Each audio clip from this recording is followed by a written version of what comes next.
தொடர்ந்து பத்திரிகையாளர் திரு அரவிந்த் குணசேகரன் நம்மளுடன் இணைந்திருக்கிறார். அவரிடம் பேசலாம். வணக்கம் திரு அரவிந்த் குணசேகரன். இப்போ தேர்தல் ஆணையம் மீதான ஒரு நம்பகத்தன்மையை கேள்விக்குள்ளாக்கக்கூடிய ஒரு விஷயத்தை தான் எதிர்க்கட்சித் தலைவர் ராகுல் காந்தி வெளியிட்டு இருக்கிறார். வாக்கு திருட்டு அப்படிங்கிறது காங்கிரசினுடைய வாக்கு வங்கி அதிகமா இருக்கக்கூடிய பகுதிகளை குறிவச்சு நடந்திருக்கு. சாஃப்ட்வேர் தனியா யூஸ் பண்ணியிருக்காங்க அப்படிங்கிறதையும் அவர் ப்ரூஃபோட கொடுக்கிறார். இதை எப்படி நம்ம பார்க்கலாம்? இந்த வாக்கு திருட்டு என்பது மிகப்பெரிய ஒரு ஆபத்து, மிகப்பெரிய ஒரு குற்றம். இது மன்னிக்க முடியாத குற்றம். ஏன்னால் ஜனநாயகத்தோட அடிப்படையே கேள்விக்குறியாக்கக்கூடிய ஒரு செயல். எனவே இதனை யாராலும் ஏற்றுக்கொள்ள முடியாது. அனைவரும் இதற்கு கடுமையான எதிர்ப்பை தெரிவிக்க வேண்டும்.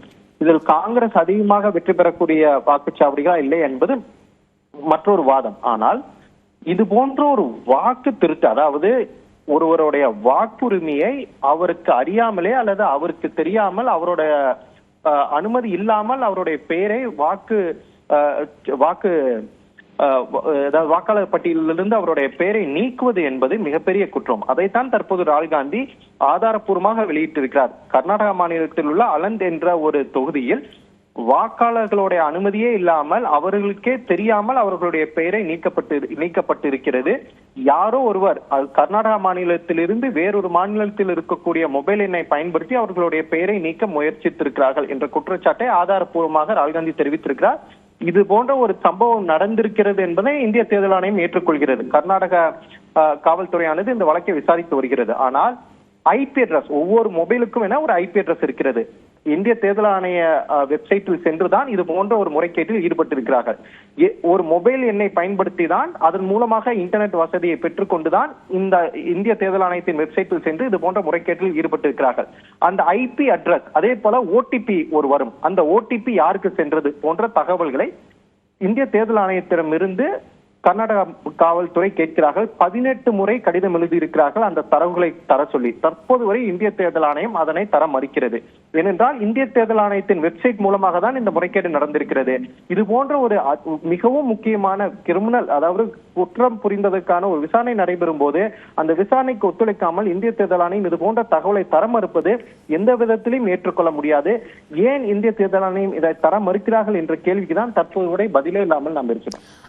அரவிந்த், இப்போ ராகுலினுடைய இந்த குற்றச்சாட்டிற்கு பிறகாக தேர்தல் ஆணையம் தரப்பிலிருந்து ஒரு பதில் வந்திருக்கிறது. அதுல அவர் சொல்லக்கூடிய குற்றச்சாட்டுகள் பேஸ்லெஸ், அடிப்படை ஆதாரமற்றது, இன்கரெக்ட் அப்படிங்கிற வார்த்தைகளை குறிப்பிட்டிருக்காங்க. அப்படிலாம் ஒருத்தரால இந்த மாதிரி ஒரு லிஸ்ட்ல இருக்கிறதெல்லாம் டெலிட் பண்ணிட முடியாது அப்படிங்கிற ஒரு கருத்தையும் அவங்க சொல்லியிருக்கிறாங்க. ஆனா ஏற்கனவே நீங்க சொன்ன மாதிரி சிஐடி தரப்புல இருந்து அனுப்பப்பட்ட விஷயத்திற்கான அந்த பதில் அப்படிங்கிறது இன்னும் வரல. அப்போ இது ஒரு முரணா? இதுல தேர்தல் ஆணையருக்கும் தொடர்பு இருக்கு அப்படிங்கிற குற்றச்சாட்டை நம்ம எடுத்துக்கணுமா ராகுல் காந்தியினுடைய குற்றச்சாட்டை? இல்லைங்க, இந்திய தேர்தல் ஆணையம் சார்பில் ஒரு ஆஃப் த ரெக்கார்டா ஒரு 5 பாயிண்ட் கொடுத்திருக்காங்க. அந்த 5 பாயிண்ட் தான் உங்கள்கிட்ட இருக்கும்னு நினைக்கிறேன். முதல் என்னங்கிறாங்கன்னா, ராகுல் காந்தியோட குற்றச்சாட்டு ஆதாரமற்றவை, தவறானவைங்கிறாங்க. ரெண்டாவது இது போன்ற வேறு ஒருவரால் ஆன்லைன் மூலமாக ஒருவருடைய பெயரை வாக்காளர் பட்டியலிருந்து நீக்க முடியாது என்கிறார்கள் இந்திய தேர்தல் ஆணையம். மூன்றாவது பாயிண்டாக, ஒருவருடைய பெயரை ஆன்லைன் மூலமாக நீக்க வேண்டும் என்றால், ஒருவருடைய பெயரை வாக்காளர் பட்டியலிருந்து நீக்க வேண்டும் என்றால் அவருடைய கருத்தை கேட்டுதான் நீக்க முடியும் என்கிறது இந்திய தேர்தல் ஆணையம். மூன்றாவதாக, நான்காவது பாயிண்ட் தான் மிக மிக முக்கியமானது. நான்காவது பாயிண்டில் இந்திய தேர்தல் ஆணையமே ஒப்புக்கொள்கிறது, 2023ஆம் ஆண்டு ஒரு சில நடவடிக்கைகள் நடைபெற்றது. அதாவது ஒருவருடைய பெயரை வாக்காளர் பட்டியலிருந்து நீக்குவதற்கான அன்சக்சஸ்ஃபுல் அட்டெம்ப்ட், அதாவது வெற்றி பெறவில்லை, அது போன்ற ஒரு அட்டெம்ப்ட் ஆனது வெற்றி பெற முடியாமல் ஒரு சில அட்டெம்ப்ட் நடைபெற்றது. அது தொடர்பாக விசாரிப்பதற்காக வழக்கு பதிவு செய்திருக்கிறோம் என்பதை இந்திய தேர்தல் ஆணையம் ஏற்றுக்கொள்கிறது. எனவே ராகுல் காந்தி சொல்வது உண்மை. இது போன்ற ஒரு அட்டெம்ப்ட் நடைபெற்றது. அந்த அட்டெம்ப்ட் சக்சஸ்ஃபுல்லா அன்சக்சஸ்ஃபுல்லா என்பதில்லை.